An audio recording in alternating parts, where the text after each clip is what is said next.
नमस्कार दोस्तों, अविरल टाइम्स में आप सभी का स्वागत है। उत्तर प्रदेश में एक बार फिर से इंडिया गठबंधन पर संकट के बादल मंडराते हुए दिख रहे हैं। जहां कांग्रेस यूपी उपचुनाव में गठबंधन में रहकर चुनाव लड़ना चाहती है, तो सपा भी इसके बदले में हरियाणा में अपनी राह बनाने में जुटी है। लेकिन फिलहाल हरियाणा में दोनों के बीच कोई तालमेल होना मुश्किल दिख रहा है। हरियाणा कांग्रेस अकेले दम पर चुनाव लड़ना चाहती है। ऐसे में इसका असर यूपी में भी देखने को मिल सकता है। समाजवादी पार्टी हरियाणा में 10 से 12 सीटों पर उम्मीदवार उतारने की तैयारी कर रही है।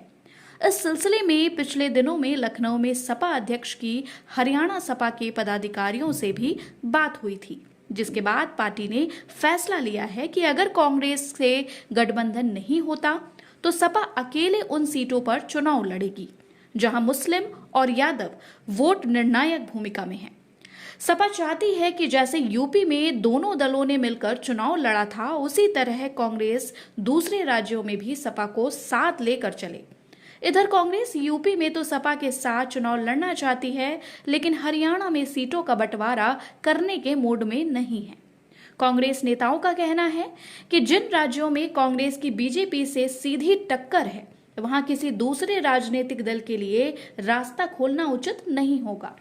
सपा प्रवक्ता मोहन यादव ने इस पर बात करते हुए कहा कि ये सारी बातें सपा कांग्रेस का राष्ट्रीय नेतृत्व तय करेगा, लेकिन अगर मैं पूर्व के चुनाव की बात करूं तो आप सभी लोगों ने देखा था कि किस तरह से इसी तरीके के बयान मध्य प्रदेश से आए थे।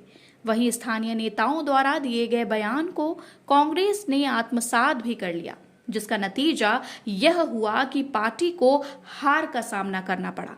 इसलिए मैं सभी लोगों से आग्रह करूंगा कि वो किसी भी नतीजे पर पहुंचने से पहले थोड़ा चिंतन मंथन करें, इसके बाद ही किसी नतीजे पर पहुंचे।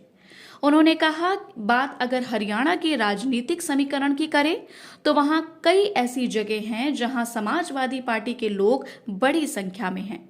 उनके पास सपा का कोई आधार नहीं है, इसलिए वे बीजेपी के खेमे में शामिल हो जाते हैं। लेकिन अब हमने इस समीकरण को बदलने का फैसला किया है। धन्यवाद।